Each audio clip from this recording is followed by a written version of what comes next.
Hello students, good morning. पूरे energy के साथ आप लोग देखिए, इसके आप लोग को जो पहला यूनिट हम लोग पढ़ रहे थे, उस पहला यूनिट में हम लोग पढ़े थे विद्युत द्विध्रुव के कारण विद्युत क्षेत्र की तीव्रता। अब पढ़ना है विद्युत द्विध्रुव के कारण विद्युत विभव। हम लोग पहले यूनिट में भी पढ़े थे अक्षीय स्थिति, निरक्षीय स्थिति, तीनों, और क्या पढ़े थे, अन्य स्थिति पढ़े थे। इसमें भी पढ़ना है अक्षीय, निरक्षीय और क्या पढ़ना है, अन्य स्थिति। लेकिन उसमें विद्युत क्षेत्र की तीव्रता पढ़ रहे थे, विद्युत क्षेत्र। इसमें क्या पढ़ना है, विद्युत विभव पढ़ना है। आप लोगों को पता होना चाहिए कि विद्युत क्षेत्र किसे कहते हैं। विद्युत क्षेत्र में क्या बताया गया था, किसी मतलब क्या होता है कि एकांक घनत्व परीक्षण आवेश जब क्या होता है कि अंदर आने पर, क्षेत्र के अंदर आने पर आकर्षण या प्रतिकर्षण बल का क्या करता है, अनुभव करता है। क्या करता है, उसमें आकर्षण या प्रतिकर्षण बल का अनुभव करता है। तो आकर्षण प्रतिकर्षण बल कब लगता है, मुझे पता है आप लोग को कि इसमें क्या होता है कि जब दो समान प्रकृति के आवेश आते हैं, तो समान प्रकृति के आवेश रहते हैं तो वहाँ पर क्या रहता है, प्रतिकर्षण लगता है। और समान प्रकृति और असमान प्रकृति के जब दो आवेश रहते हैं तो वहाँ पर क्या लगता है, आकर्षण बल लगता है। वो विद्युत क्षेत्र जो था, विद्युत क्षेत्र तीव्रता जो था, वो कौन सी राशि था, सदिश राशि। जबकि विद्युत विभव कौन सी राशि है, तो विद्युत विभव का परिभाषा आप लोगों को बताया गया है, पिछला वीडियो देख सकते हैं, ठीक ना। तो अब बताइए कि विद्युत द्विध्रुव के कारण विद्युत विभव की गणना पहले किस स्थिति पर, अक्षीय यानी एक्सियल, ठीक ना, एक्सियल पॉइंट। तो यहाँ पर अक्षीय स्थिति पर हम लोग को निकालना है। तो फिगर देखिए, पिछला भी फिगर देखिएगा और इसमें देखिएगा, दोनों में कोई अंतर नहीं है। बस पिछला फिगर वो कौन सी था, सदिश राशि होने की वजह से उसमें दिशा को इंडिकेट किया गया था, दिशा को दिखाया गया था उसमें कि जो ऋणात्मक आवेश के कारण जो विद्युत क्षेत्र की जो तीव्रता होती है वो अंदर की ओर होती है, और प्लस क्यू आवेश के कारण क्या होती है, बाहर की ओर होती है। तो सदिश राशि था, इसलिए उसमें दिशा दिखाना कौन सी था, जरूरी था। लेकिन ये विद्युत विभव सदिश राशि नहीं होता है। ये कौन सी राशि होती है, सदिश राशि। इसमें दिशा मायने नहीं रखता, इसमें क्या होता है, परिमाण चाहिए, ठीक ना। अब देखिएगा यहाँ पर कि यहाँ पर दिया गया है ए और क्या दिया गया यहाँ पर, बी। ए बिंदु पर आप लोग को आवेश कौन है, माइनस क्यू आवेश है। और यहाँ पर देखिए बी बिंदु पर कौन आवेश है, प्लस क्यू। तो माइनस क्यू आवेश प्लस क्यू आवेश, ये बताइए ये क्या बताया आप लोगों को, विद्युत द्विध्रुव। विद्युत द्विध्रुव में आप लोग मालूम है ना, विद्युत द्विध्रुव की जो लंबाई होती है वो विद्युत द्विध्रुव की लंबाई कितनी होती है, 12 होती है। कितनी होती है, 12 होती है। अब देखिए इसकी हाफ लंबाई कितना हो जाएगा, एल, और ये भी कितना हो जाएगा। तो वही लिखेंगे, माना कि ए बी एक कौन सी है, विद्युत द्विध्रुव है जिसकी लंबाई क्या है, 12 है। अब विद्युत द्विध्रुव के मध्य बिंदु O से किस दूरी पर, r दूरी पर कोई बिंदु क्या है, P है, जहाँ पर विद्युत विभव क्या करनी है, ज्ञात करनी है। क्या करनी है, ज्ञात करनी है, ठीक ना। अब देखिए एक बार निकाला जाएगा कि माइनस Q आवेश के कारण बिंदु P पर विद्युतीय विभव, माइनस क्यू ये स्रोत आवेश हो गया और ये कौन आवेश हो गया, परीक्षण आवेश। तो माइनस क्यू आवेश के कारण इसके, तो यहाँ से लेकर यहाँ दूरी ना, तो ये O से लेकर के P के दूरी कितना है, R, और ये बाकी कितना है, L। तो R प्लस कितना हो जाएगा, L हो जाएगा। एक बार निकलना पड़ेगा कि प्लस क्यू आवेश के कारण बिंदु P पर विद्युतीय विभव। तो बताइए कि पूरा R में से L को क्या करना पड़ेगा, घटाना पड़ेगा, ये हो जाएगा R माइनस L। तो आप लोग को लिखावट में अगर लिखना होगा तो लिख सकते हैं कि माना कि ए बी एक विद्युतीय द्विध्रुव है, ए बी एक कौन सी है, विद्युतीय। तो विद्युतीय द्विध्रुव किसे कहते हैं आप लोग मालूम है, खड़ा हो कोई बताइए तो बच्चा लोग, हाँ बताओ। जब बराबर परिमाण वाले दो विजातीय आवेश एक दूसरे से बहुत कम दूरी पर आते हैं तो इस तरह के निकाय को द्विध्रुव कहते हैं। ठीक है, अब कोई बच्चा लोग बताओ द्विध्रुव आघूर्ण किसे कहते हैं, बताइए।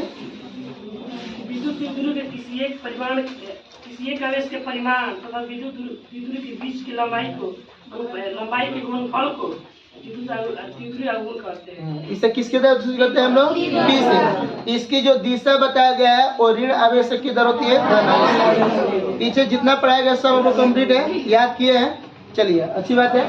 अब यहाँ पर देखिए अगर लिखना होगा तो लिखने के लिए हम लोग क्या लिख सकते हैं कि माना कि ए बी एक विद्युत द्विध्रुव है जिसकी लंबाई क्या है, 12 है।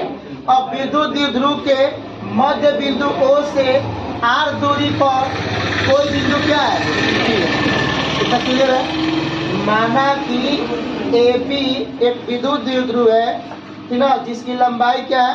2L है। विद्युत द्विध्रुव के मध्य बिंदु O से R दूरी पर कोई बिंदु P है, जहाँ पर परिणामी विद्युतीय विभव का करनी है, ज्ञात करनी है।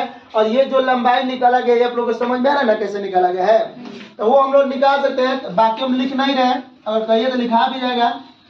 क्या लिख सकते हैं कि माना कि क्या है बाबू, AB एक विद्युतीय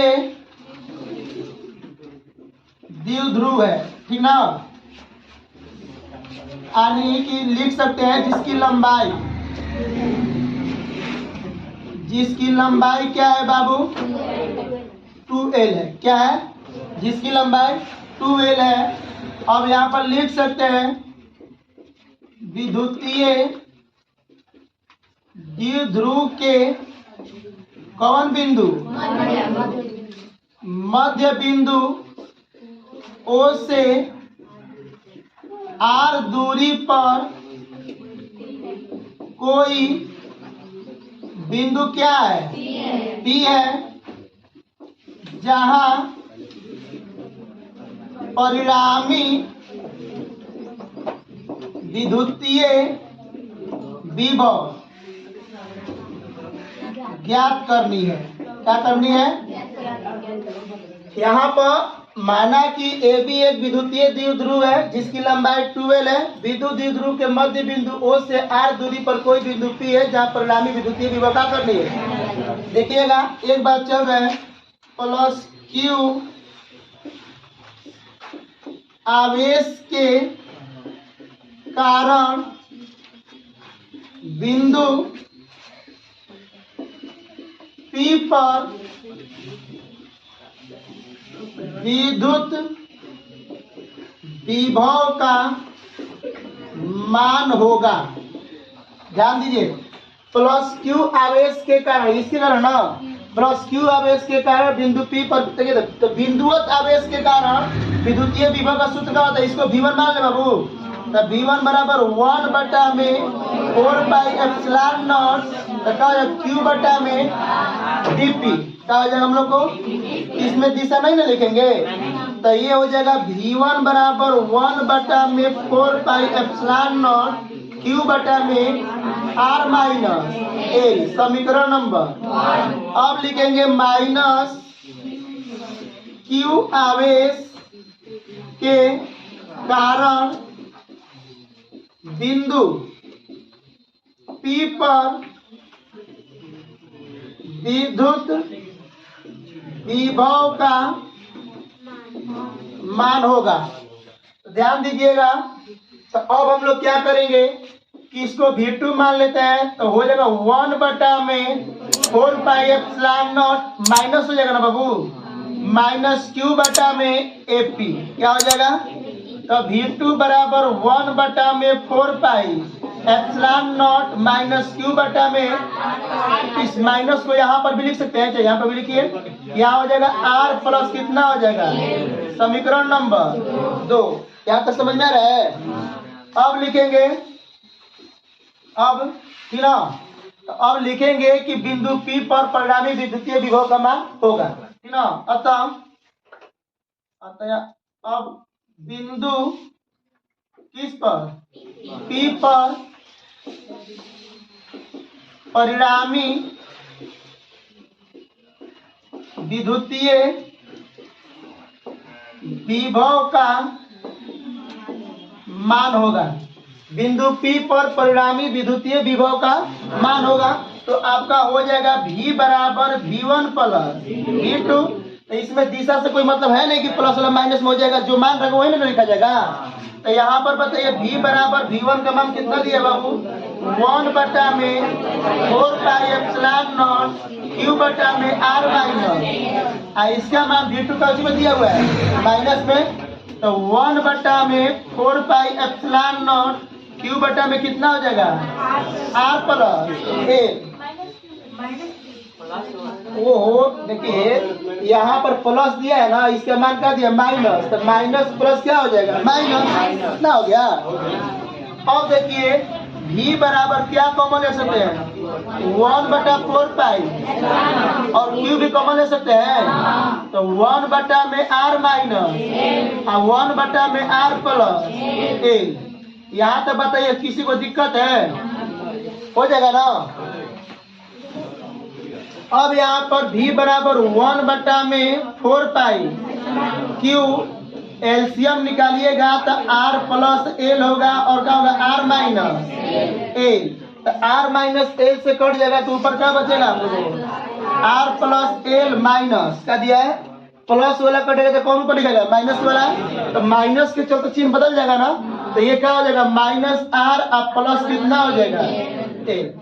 देखिए जब माइनस है तो माइनस की वजह से आपका जब यहाँ पर लिखिएगा पोस्ट में लिखिएगा तो ये कोची में था हम लोग को प्लस में और ये कोची में, तो minus plus minus minus minus plus, तो ये आपका r से r का हो जाएगा, तो v बराबर 1/4 पाई q और यहाँ पर हो जाएगा 2l और बटा में देखो a plus b into a minus, तो हो जाएगा r स्क्वायर माइनस, चूंकि आप लोग जानते हैं कि p बराबर क्या होता है 2q a, तो v बराबर इसको देखिए 2l और कितना दिया है कि, तो यहाँ पे एक स्टेप बढ़ा सकते हैं कि 1/4 पाई 2 और कितना दिया है q l बटा में r स्क्वायर माइनस, तो v बराबर 1/4 पाई एप्सिलॉन नॉट p बटा में माइनस l स्क्वायर, हो सकता है ना।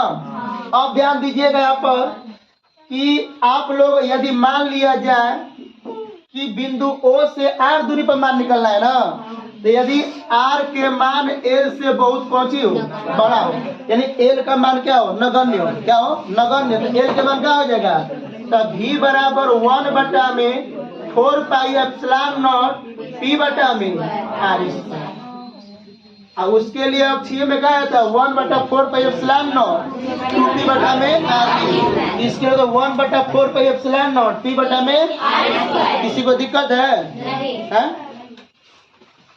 सबको समझ में आ रहा है ये सब, चलिए इसको समझ में आया ना।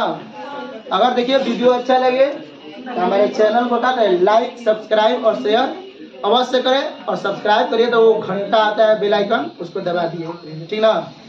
चलिए थैंक यू।